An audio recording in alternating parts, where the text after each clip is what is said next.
Hey guys, we're back continuing our talk on Coulomb's law. I'm going to call this Coulomb's law 2, which is basically the second problem dealing with Coulomb's law. And what we have here is three charges, and we have them in a different orientation where they're not in a line. They are over a 2D space. Let's call this charge 1, 2, and 3. And again, what we're going to do is look at and see what's happening to this charge 2. Alright, the influence that both these other charges do. Alright, now again, this is Coulomb's law, so it's the product of the two charges in consideration divided by their distance squared between the centers. Inverse square law, inverse squared. There we go. We see that also in the gravitational pull equation from Physics 1. Alright, so if we're just looking at the forces acting on this, 1 on 2 is going to be repulsive, so it's going to push it there. It's going to push it along this line between the two centers, so that there's the force of 1 on 2. And 3 is attractive, so what it's going to do is try to want to pull it this way. That's the force of 3 on 2.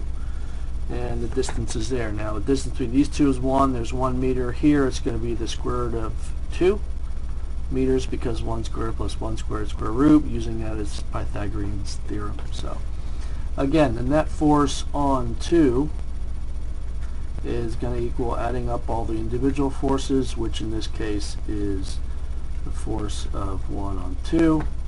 Yikes, what's going on here? Plus the force of 3 on 2. Now, the force of 1 on 2, we can see, is trying to push it down here at a, well, that would be a 45, wouldn't it? And this one is just trying to pull it to the right. So we're going to have some sort of vector calc to do here, some components, things like that to solve it. So real quickly, let's find out what the force of 1 on 2 is. And that's 9 times 10 to the 9th, again, because we're using Coulomb's law. Up top, we're going to have 10 times 10 to the minus 6. And this one is also a 10 by 10 to the minus 6, 1 squared on the bottom.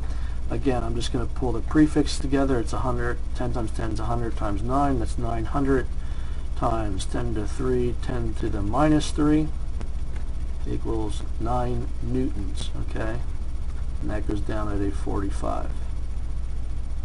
There. Alright, if we go through and find out what the other force is, the force of 3 on 2, real quick. 9 times 10 to the 9th. 1 squared on the bottom.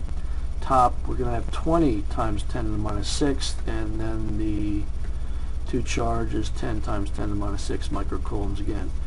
So 200, that becomes 1800 times 10 to the third, if I did, or minus third, if I do that right, that becomes out 1.8 newtons, and that is that way. Now, how do we deal with these two? How do we add these vectorially? Well, if you remember from Physics 1, we're going to have to break this one into its x component and its y component, then add the x's and add the y's. So if I break that in there, I'm having 9 cosine of 45, so that's 9 times 0.707, if I remember that correctly, times cosine of 47, 0.707,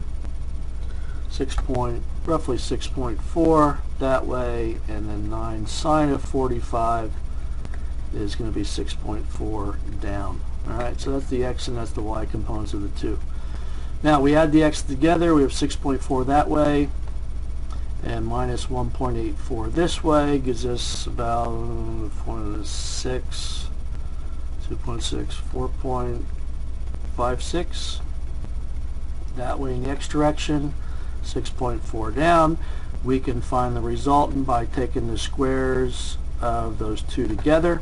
So I'm going to take 4.56 squared plus 6.4 squared, take the square root, it'll tell us in newtons there, and I can find the angle by inverse tangent of the y, which is 6.4 over the x, and that'll tell us the angle. Now for this, we have to look at it that we're trying to pull it this way and that way. So our angle is actually going to be here in the 4th quadrant.